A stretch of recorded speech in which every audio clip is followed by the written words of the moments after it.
Hello boys and girls, it's Mr. Barry again with our last literacy lesson for this week on farm animals. I want to start with a little song of a nursery rhyme, and then that's going to kind of get our conversation going here in just a second. See if you recognize this nursery rhyme. Little boy blue, come blow your horn. The sheep's in the meadow, the cow's in the corn. Where is the boy who looks after the sheep? He's under the haystack fast asleep. O, A, B, C, D, E, F, G, H, I, J, K, L, M, N, O, P, Q, R, S, T, U, V, W, X, Y, Z. Little boy blue. It says, come blow your horn. The sheep are in the meadow and the cow's in the corn. But where is he? He's fast asleep. Under the haystack, fast asleep. Oh my goodness. His job is a shepherd. And the shepherd's job is to make sure that the sheep are taken care of. What do you think would happen to the sheep if the shepherd isn't watching to make sure they're safe? The sheep have some enemies and other animals that, would love to have them for dinner. And the shepherd's job is to make sure they stay safe. So animals like wolves and coyotes might be lurking around, and the shepherd has to really watch. And if he's fast asleep, he's not doing his job. Now, today we're going to talk about sheep, and I want to share with you just a couple pictures from our farm animals book again.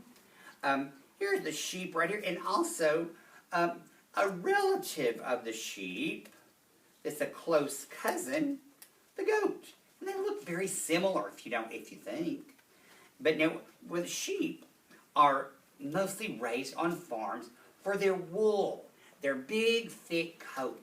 And in the springtime, the wool that keeps them so warm in the winter is sheared off and is sold for their wool, and that we use whenever we want to stay warm. A lot of times our sweaters, our scarves are made from wool, and they are, and that's something we would wear to keep warm. You don't want to wear wool in the summertime, because it's going to really something that's going to keep you good and warm.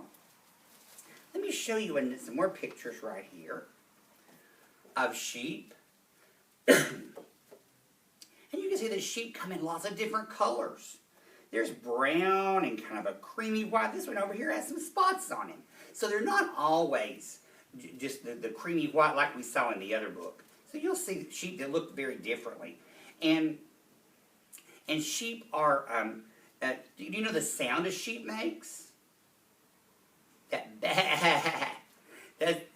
a sound that we talked about, the sounds that animals make this week. That's one that you would associate with a sheep. Now, a lot of times sheep travel, they move around in herds, which means they kind of all stay together.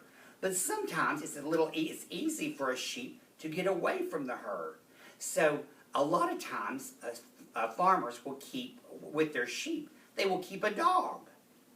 And this is called a border collie.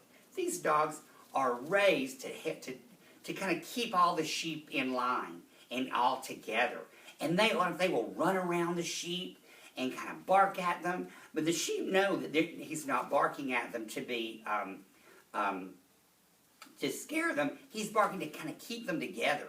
And as he moves around, the sheep will kind of all stay together in their herd. So the border collie is a very important animal, and also helping take care of the sheep, just like the shepherds.